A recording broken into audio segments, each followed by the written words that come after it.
interminably long install times.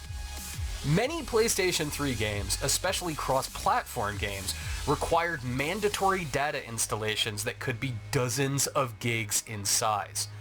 Capcom told Devil May Cry 4 players to go make a sandwich while waiting for that game's 21-minute installation to finish. You go make a sandwich, PS3!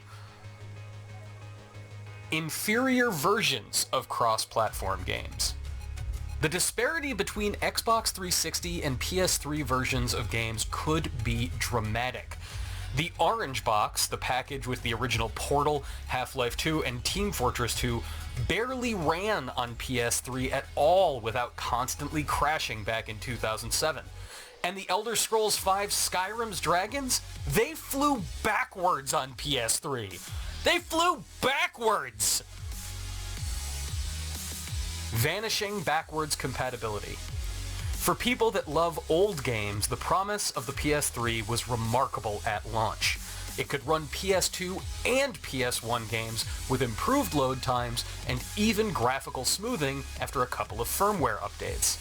As the PS3 matured, though, the support vanished. First, a cheaper PS3 that opted for software emulation over hardware emulation appeared, and then the PS3 Slim did away with backwards compatibility entirely, leaving fans who wanted to play Final Fantasy XII in glorious 480p to weep. Those damn squishy L2 and R2 buttons. The DualShock 4 is a wonderful controller thanks in part to its flat, comfortably concave L2 and R2 buttons. It just feels good in the hand. DualShock 3's triggers felt like something was broken. The smooth, bulbous triggers jutting out of the controller felt nastily soft like a loose tooth, made even worse in every shooter like Uncharted ever released on the system.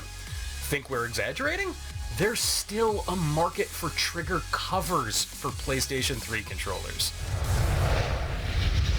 Forced 6-axis functionality. Squishy triggers or not, the DualShock 3 was better than what the PS3 launched with. The 6-axis looked like a PlayStation controller, but it felt like a cheap piece of lightweight plastic that could have flown out of your hand, and its motion controls were just the worst. Abominations like the dragon-riding shooter Lair were just the tip of the iceberg in the early years of PS3, with 6-axis controls popping up in games like Uncharted where they weren't welcome or needed. PlayStation Home creeps. Sony's take on a second lifestyle social network, PlayStation Home was like a technological, cultural biodome. It made money. It was also super weird in there, with anyone appearing with a female avatar almost immediately getting verbally or physically, in the form of avatar dance no less, accosted. The market for paid goods in Home came to reflect this hypersexual atmosphere.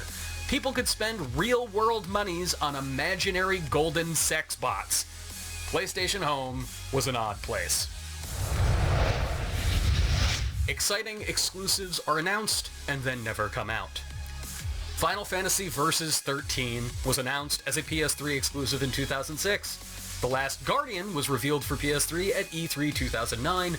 Koei Tecmo's Nioh was announced as a PS3 exclusive even before Sony had publicly revealed the console all the way back in 2004. All of those games eventually came out in late 2016 and early 2017. At least they actually got released, though. Other PS3 exclusives like Rockstar's Agent and SCE's 8 Days got big public showings before disappearing forever. No controller charging in standby mode. The final entry in the trio of PS3 controller-related woes. The 6-axis and DualShock 3 finally brought wireless controllers to the PlayStation world. Great. Super. Those controllers will only charge when connected to the PS3 via USB cable, and the dang console is still turned on, thus cutting into the convenience offered by wireless controllers in the first place. That abysmal curved surface. The PS3 went through 3 major revisions over 10 years, losing key features like backwards compatibility along the way, but making a plethora of welcome changes as well. The PS3 Slim is still a gorgeous compact machine, and the 2012 PS3 Super Slim, while feeling a bit cheap, compared to the Slim, is priced right and far more durable than the heavy, fragile original.